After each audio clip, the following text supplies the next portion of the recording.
Hi, everybody. My name is Pastor Nate. I'm the pastor of Reformation Lutheran Church in Philadelphia, Pennsylvania. You probably knew that already.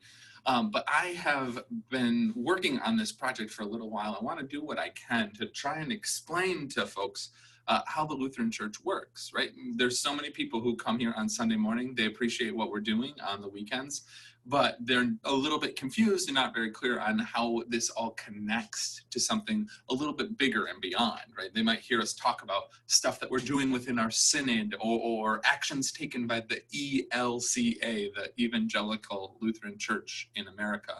And they're not exactly clear on how what we do on a Sunday morning connects with all this other stuff that we're talking about.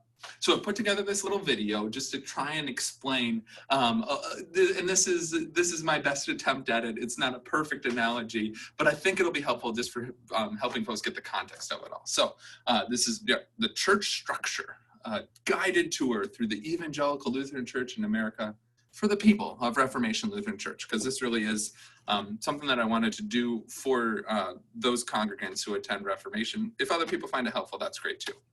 So here's what, let me get my slides working. Here's what you need to know. What does it mean to be an ELCA church? Well, the ELCA is the Evangelical Lutheran Church in America. Like I said, it is the largest Lutheran church body in the United States. There's other forms of Lutheranism that exist. The ELCA is the largest. It began in 1988, and that was the combination. There were three predecessor bodies that all merged together in 1988 to become the ELCA. And so there's a lot of details that we could get into. I wanted to keep this video kind of short, so we won't get into all of that, but that's largely what you need to know. And really what you need to understand, how this church structure stuff works. It's all about the layers, right? Just like an onion. I remember that line from Shrek, right? Ogres are like onions, you know? I'm not saying the ELCA is an ogre. I'm just saying it's like an onion, right? There's lots of layers to what's going on. So let's peel back the layers, if we will, right? And we'll start. Here is the earth, right? Think about the earth, yes. This globe, 3 planets from the sun, and there's all these different continents and countries there within. And in a lot of ways, there is, this is sort of like Lutheran church bodies. There are Lutherans on pretty much every continent, pretty much every country in the world, more or less, with some exceptions. And there are very often organized Lutheran church bodies, these bigger structures that handle and oversee and talk about Lutheranism in different countries. So, right, we talked about the Evangelical Lutheran Church in America. There's one very similar called the ELCIC, the Evangelical Lutheran Church in Canada. And there's certainly, I know that there's a Tanzanian Lutheran church. There's Lutherans in Germany and Norway, where, some of these countries, Lutheranism is the state religion. You get the idea, right? Just as the earth has a whole bunch of different countries, the Lutheran Church exists in a whole bunch of different ways throughout the entire world. Now, let's peel back the layer once more, right? You have the earth. Now think about states, right? So you've got the United States, and there's 50 different states, right? And some of these states are very different than other ones, and the ways that taxes work or the ways that government works is different in Pennsylvania than it might be in Alabama. You get the idea. And so in the same way, states are very similar to synods. Within the Evangelical Lutheran Church in America, there are a number of different synods that exist. And that's the way you should kind of think about it. It's kind of like a state. The synod is kind of like a state. And so all of the synods of the ELCA, right, are connected to this wider body, just as all of the states are connected to the United States. All right. And so what you need to know is we, as a Lutheran church in Philadelphia, are a part of the Southeastern Pennsylvania Synod. The SEPA Synod is what we call it. And SEPA is actually a fairly small geographic area. It's basically just Philadelphia and the surrounding suburbs is what makes up our synod. But within that synod, right, within this small geographical area, there are 150 faith communities, over the 340 pastors, and over 70,000 baptized members. And we're all connected by being a part of this synod. And so you think about, right, like we've got our one church here on Sunday morning, but actually on Sunday morning, there are 150 other faith communities who are gathering for worship as part of the Southeastern Pennsylvania Synod. You're starting to get the idea. Okay. Now, break it down even further, right? You've got your country, you've got your state. Now let's break it down further. There's counties, right? We're in Philadelphia County. That's where we're located. And counties are these like geographic areas in different parts of the state. And there's often, right, county executives, things like that. There's different structures there within. It's the same way within our synod, right? We're a part of the Southeastern Pennsylvania Synod, but within the synod, there are 8 different geographic conferences. We are a part of the Northeast-West Conference. That's right, a little confusing. There used to be a Northeast Conference, there used to be a Northwest Conference. Eventually they decided to combine those two. So now we have the Northeast-West Conference. It's all confusing, but our conference has gatherings every now and then with educational events, and we try to work together within our conference to maybe do some collaboration, share information about what's going on at our individual churches.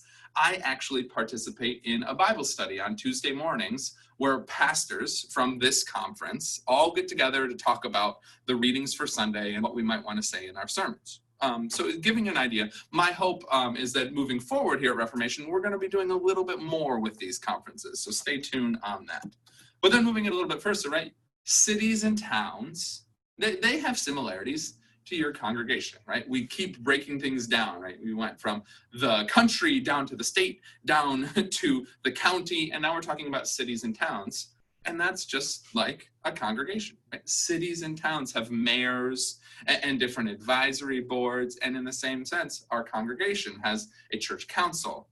You've got your pastor, you've got some different individuals who work within the church. And really, right, within a city and town, it's very often the people who make the decisions that happen. And it's the very same structure here at Reformation. We make it very clear that the congregation is the one who calls the pastor. The congregation is the group that elects the people to the church council to be their representatives. You get the idea. So you have a very important role here at this church, just as individuals have a very important role within their communities, in a city or a town, what have you. And so that's basically the structure there. That wasn't so bad, right? And my main point in talking about all this is to remind us that we are a part of something bigger. I am so grateful to be able to lead a church that is a part of the Southeastern Pennsylvania Synod, to lead a church that is a part of the Evangelical Lutheran Church in America, because it means that we're connected to so much more, right? I hear about these churches that are springing up now that have, right, like 3 satellite locations. And I want to say, yeah, you know what?